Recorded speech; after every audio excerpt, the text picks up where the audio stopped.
आज की इस रोचक चर्चा में स्वागत है। आज हम अपने चारों ओर हर सेकंड हो रहे रसायन विज्ञान की एक बेहद आकर्षक और अदृश्य दुनिया को डिकोड करने वाले हैं। तो चलिए, बिना किसी देरी के सीधे इस विषय की गहराइयों में चलते हैं। लोहे की कील पर जंग लगना, गर्मियों में दूध का खराब हो जाना या फिर हमारे शरीर में भोजन का पचना, ये रोजमर्रा की घटनाएं देखने में तो बिल्कुल अलग लगती हैं, है ना? लेकिन असल में इनमें एक बहुत ही दिलचस्प समानता है। ये सभी रासायनिक अभिक्रियाएं हैं जो किसी पदार्थ की मूल पहचान और प्रकृति को पूरी तरह से बदल कर रख देती हैं। इस अदृश्य दुनिया के रहस्यों को समझने के लिए आज का हमारा ये विश्लेषण इन 5 मुख्य पड़ावों से गुजरेगा। पहला, रासायनिक परिवर्तन की पहचान। दूसरा, समीकरण और उनका संतुलन। तीसरा, रासायनिक अभिक्रियाओं के प्रकार। चौथा, ऊष्मा का प्रभाव। और अंत में, दैनिक जीवन में उपचयन। तो चलिए शुरुआत करते हैं अपने पहले खंड से, रासायनिक परिवर्तन की पहचान। अब सवाल उठता है कि कोई अभिक्रिया हुई है, ये पता कैसे चले? दरअसल ब्रह्मांड हमें कुछ बहुत ही स्पष्ट विजुअल क्लूज या संकेत देता है। जब भी परमाणु खुद को रीअरेंज करते हैं तो या तो पदार्थ की अवस्था बदल जाती है, उसका रंग बदल जाता है, कोई गैस निकलने लगती है या फिर तापमान में अचानक बदलाव महसूस होता है। ये चारों संकेत इस बात का पक्का सबूत है कि कुछ न कुछ केमिकल लोचा जरूर हुआ है। अब आगे बढ़ते हैं दूसरे खंड की ओर, समीकरण और उनका संतुलन। रसायन विज्ञान की इस सीक्रेट भाषा को लिखने का एक अल्टीमेट और यूनिवर्सल रूल है, द्रव्यमान के संरक्षण का नियम। इसे एक सख्त अकाउंटिंग लेजर की तरह समझें। इस नियम के अनुसार किसी भी रासायनिक अभिक्रिया में द्रव्यमान का ना तो निर्माण होता है और ना ही विनाश। मतलब अभिक्रिया में भाग लेने वाले अभिकारकों का कुल द्रव्यमान बनने वाले उत्पादों के बिल्कुल बराबर होना ही चाहिए।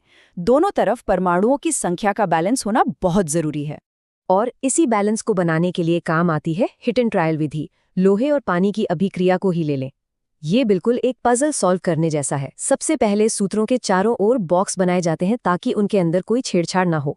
फिर दोनों तरफ परमाणुओं की गिनती करके सबसे बड़े यौगिक को सबसे छोटी पूर्णांक संख्या से बैलेंस किया जाता है और अंत में बाकी तत्वों को बैलेंस कर लेते हैं। इस तरह बिना कोई नियम तोड़े समीकरण बिल्कुल संतुलित हो जाता है। नियम समझने के बाद अब आते हैं तीसरे खंड पर, रासायनिक अभिक्रियाओं के प्रकार। अभिक्रियाओं के प्रकारों में संयोजन और वियोजन एक दूसरे के बिल्कुल ऑपोजिट हैं।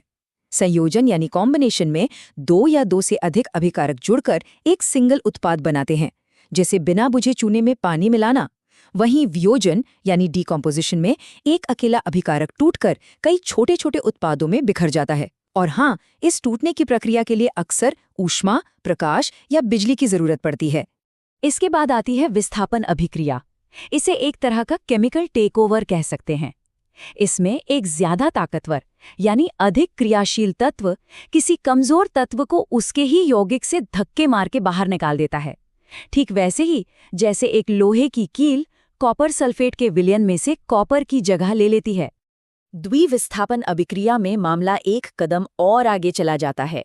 यहाँ 2 यौगिकों के बीच आयनों की एक तरह से म्यूचुअल अदला बदली होती है। और इसका सबसे दिलचस्प हिस्सा ये है कि इस पार्टनर स्वैप के बाद अक्सर एक ऐसा सफेद ठोस पदार्थ पीछे छूट जाता है जो पानी में घुलता ही नहीं। इसे ही विज्ञान की भाषा में अवक्षेप या प्रेसिपिटेट कहते हैं। और फिर है उपचयन और अपचयन, जिन्हें मिलाकर रेडॉक्स अभिक्रियाएं कहा जाता है। इसे याद रखना बड़ा आसान है। अगर अभिक्रिया में ऑक्सीजन बढ़ रही है या हाइड्रोजन कम हो रहा है तो वो उपचयन है, और अगर इसका एकदम उल्टा हो रहा है यानी ऑक्सीजन घट रही है या हाइड्रोजन जुड़ रही है तो वो अपचयन है। बस ऑक्सीजन और हाइड्रोजन के इस फ्लो को समझ लिया तो रेडॉक्स बिल्कुल क्लियर है।